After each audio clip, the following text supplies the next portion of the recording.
खबर है दिल्ली से। दिल्ली में गंभीर श्रेणी में पहुंच गया है प्रदूषण का स्तर। दिल्ली में कई ऐसी जगह है जहां पर AQI 500 के करीब पहुंच चुका है। आनंद विहार की बात करें, यहां पर जो AQI है 489 पहुंच चुका है। उधर रोहिणी की अगर बात करें, AQI 492 दर्ज हुआ है। अशोक विहार और बवाना में AQI लेवल 495 दर्ज हुआ है। अलीपुर में AQI 474 है। नेहरू नगर में AQI 494 दर्ज हुआ है। तो इस तरह से आप समझिए कि दिल्ली की जो हवा है वो कितनी ज्यादा खराब हो चुकी है।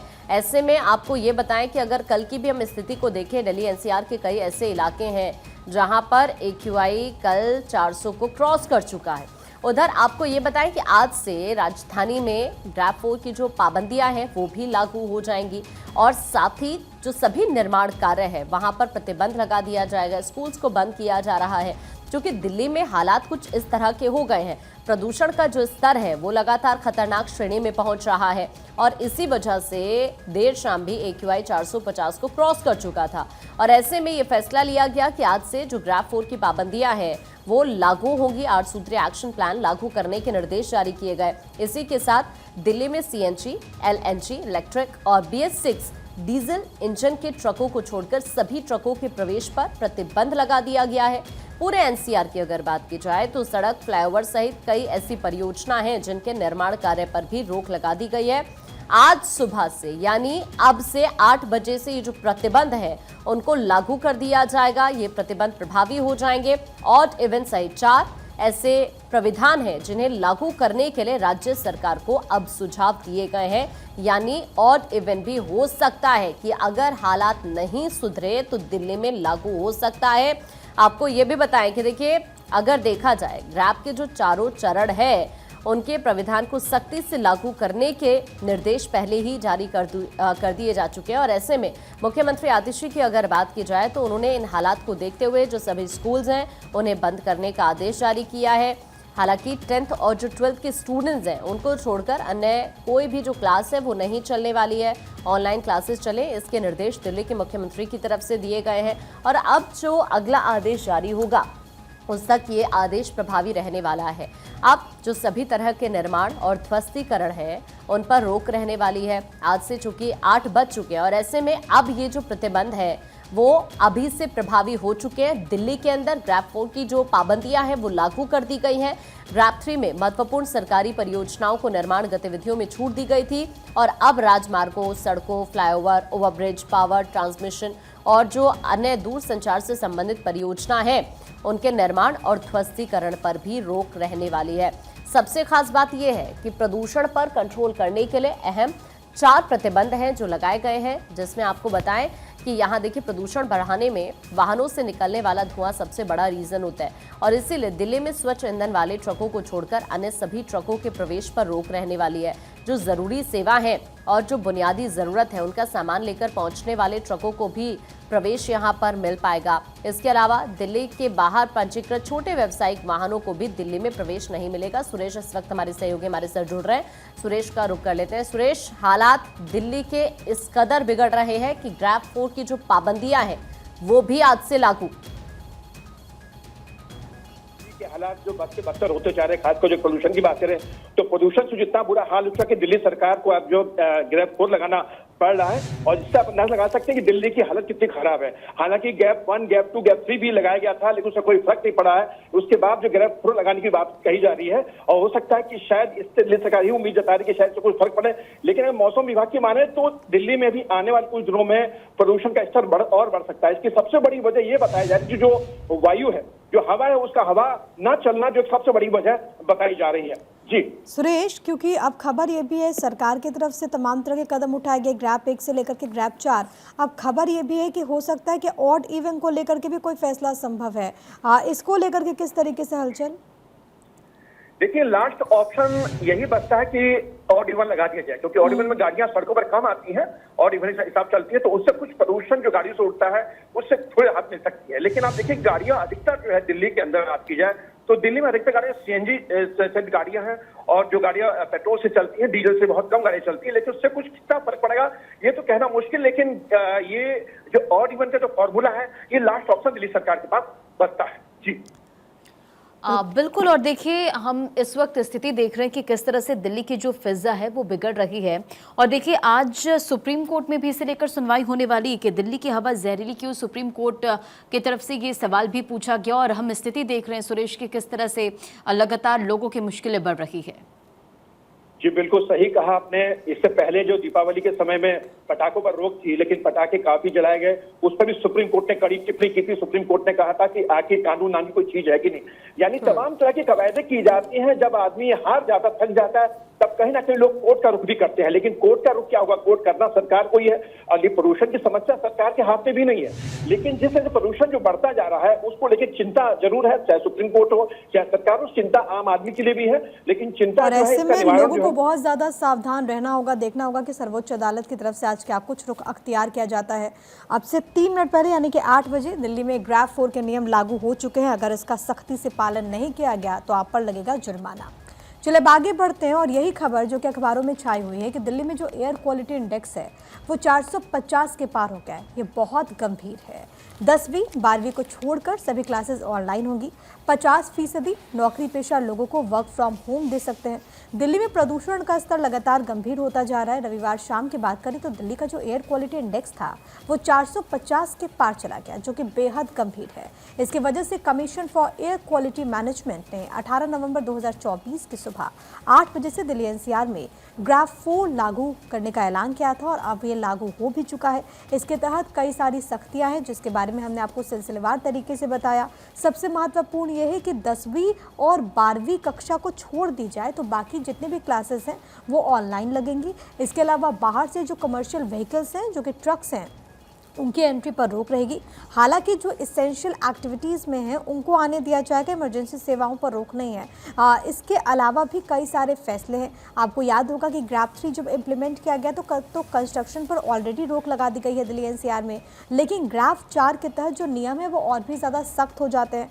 कोशिश यही है कि दिल्ली में जो हवा है वो कम से कम सांस लेने लायक हो, क्योंकि अभी आम जनता त्राहिमाम कर रही है। आज की खबर है कि दिल्ली के कई इलाकों में जो एयर क्वालिटी इंडेक्स है वो 500 के पार चला गया है। सबसे ज़्यादा अगर प्रदूषित इलाकों की बात करें तो वो वैसे इलाके हैं जहाँ पर अमूमन काफ़ी ज़्यादा भीड़ होती है। मसलन आप देखिए आनंद विहार का इलाका हो, रोहिणी का इलाका हो, जो इलाके बहुत क्राउडेड हैं, वहाँ पर स्थिति बहुत ज़्यादा दयनीय हो चुकी है।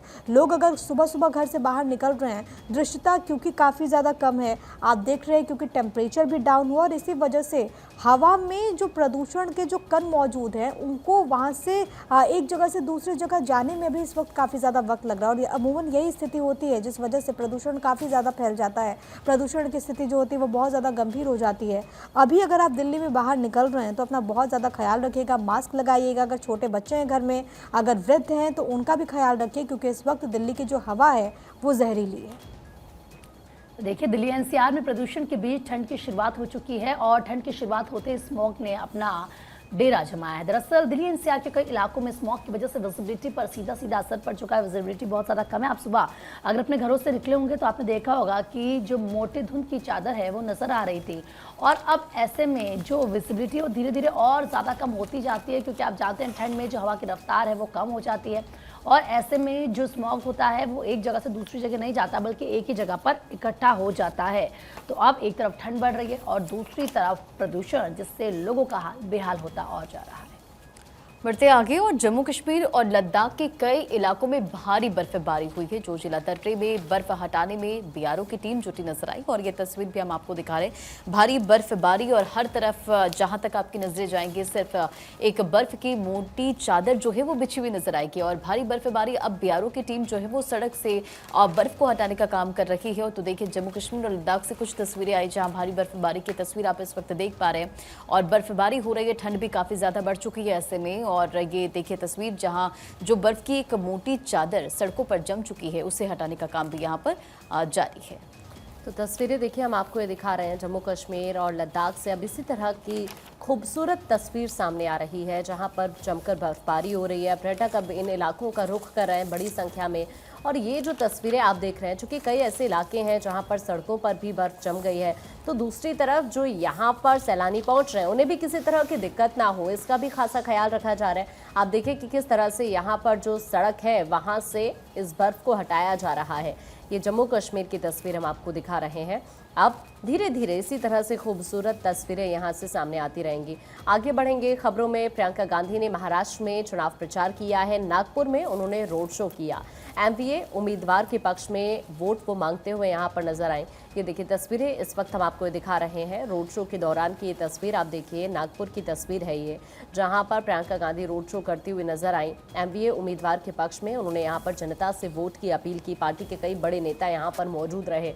नागपुर की तस्वीर हम आपको दिखा रहे हैं। चूंकि खुद भी वो चुनावी मैदान में है, तो दूसरी तरफ अब महाराष्ट्र के रण में भी पार्टी का पूरी तरह फोकस, और इसी कड़ी में प्रियंका गांधी की तस्वीर नागपुर की आप देख रहे हैं। हालांकि आज भी यहां पर जो पार्टी के कई दिग्गज हैं वो भी इसी तरह से प्रचार प्रसार करते हुए नजर आएंगे, चूंकि आज तो आखिरी दिन है चुनाव प्रचार का महाराष्ट्र के अंदर। और ऐसे में ये कल की तस्वीरें चूंकि एंड टाइम है, और ऐसे में कांग्रेस भी पूरी ताकत झोंक रही है चुनाव में। और इसी कड़ी में नागपुर की ये तस्वीर जहां पर प्रियंका गांधी ने रोड शो किया, एमपीए उम्मीदवार के पक्ष में जनता से वोट की अपील करती हुई यहां पर प्रियंका गांधी नजर आई। और एक बार फिर से हम बात करेंगे मणिपुर की, क्योंकि मणिपुर में लगातार जो हलचल है वो बहुत तेज है। आप देख रहे हैं किस तरीके से गतिरोध बढ़ता जा रहा है। दूसरी तरफ सरकार पर भी इस वक्त खतरा देखने को मिल रहा है, क्योंकि एनपीपी ने समर्थन वापस ले लिया। एनपीपी ने बीरेन सरकार से समर्थन वापस लिया। कोनराड संगमा की एनपीपी ने ये समर्थन वापस ले लिया है बीजेपी सरकार से, और बाकायदा एक पत्र भी राष्ट्रीय अध्यक्ष जेपी नड्डा को लिखा गया। अब तक ये सबसे महत्वपूर्ण है कि एक तो वहाँ पर हिंसा देखने को मिल रही है, दूसरी तरफ सरकार जो है उसमें हलचलें बहुत तेज है। आपको याद होगा कि 2022 में जब एन बीरेन सिंह ने वहाँ पर सीएम पद की शपथ ली थी, तो उस वक्त क्योंकि 60 विधानसभा की सीटें हैं, इनमें से अगर अकेले बीजेपी की बात करें तो बीजेपी के 32 विधायक हैं, और इसके बाद अलग अलग जो छोटे छोटे दल हैं उसने भी बीजेपी को सपोर्ट किया, जिसमें नगा पीपल्स फ्रंट हो जिसके 5 विधायक, एनपीपी की बात करें तो उसके 7 विधायक थे, जनता दल यूनाइटेड के 5 विधायक थे। और उसके बाद जो परिस्थितियां हुई, सरकार का जब गठन होता है तो उसमें 28 मैतई और 7 कुकी विधायक का समर्थन वहां पर मिलता है। अब 7 एनपीपी के और 3 निर्दलीयों ने समर्थन वापस ले लिया है। जब हिंसा शुरू हुई थी तो याद कीजिए 2023 में जो कुकी समुदाय के विधायक थे उन्होंने इस्तीफा ऑलरेडी दे दिया, यानी कि 7 विधायक अलग हो गए। हालांकि अभी अगर आप देखेंगे तो बीजेपी के पास कुल 35 विधायक हैं, 52 में से 17 विधायक पहले ही अलग हो चुके हैं। कुछ विधायकों ने पत्र लिखा। दूसरी तरफ एनपीपी ने, यानी कि जिसके 7 विधायक है, उसने भी सरकार से समर्थन वापस ले लिया है। अगर इसी तरीके से वहां पर विरोध देखने को मिला तो अब बहुत ज़रूरी होगा कि वहां पर कुछ कदम उठाया जाए, क्योंकि मुख्यमंत्री को बदलने की भी मांग की जा रही है। खबर यह है कि बीजेपी के कई बड़े चेहरों ने, बीजेपी के स्पीकर हों या फिर मंत्री, वहाँ पर उन्होंने जेपी नड्डा को, आलाकमान को एक लेटर लिखा, मुख्यमंत्री को बदलने की मांग की गई है। अगर उनका कहना है कि अगर मुख्यमंत्री को बदला नहीं गया तो वो भी इस्तीफा दे देंगे। अगर ऐसा होता है तो वहां पर सरकार पर संकट आ जाएगा। तो इससे कैसे निपटेगा आलाकमान बीजेपी का, वो देखना होगा। लेकिन फिलहाल मणिपुर में जो हिंसा है वो देखने को मिल रही है। दूसरी तरफ जो राजनीतिक हलचलें हैं, राजनीतिक जो सरगर्मियां हैं, वो भी मणिपुर में इस वक्त काफ़ी ज़्यादा तेज है। और इसी कड़ी में अब सरकार को झटका लगा है, क्योंकि एनपीपी ने, जिसके 7 विधायक चुन करके आए थे, उसने सपोर्ट अपना वापस ले लिया है सरकार से, वो हट गई है। तो देखिए मणिपुर में जो हिंसा है वो थमने का नाम नहीं ले रही है। भीड़ ने 4 और विधायकों के घर जला दिए हैं। राज्य सरकार ने केंद्र से कहा कि आप अफस्पा को हटाइए। हिंसा, आगजनी के आरोप में 23 लोगों को गिरफ्तार किया गया है। दरअसल भीड़ ने शनिवार रात 3 मंत्रियों, 6 विधायकों के घरों में आगजनी की। और आप देखिए 5 ऐसे ज़िले हैं जिनके 6 इलाकों में अफस्पा लगाई गई है। अफस्पा के तहत जो सुरक्षा बल होते हैं उन्हें गोली चलाने का आदेश होता है, मतलब वो गोली चला सकते हैं अगर ऐसी सिचुएशन वहाँ पर बनती है।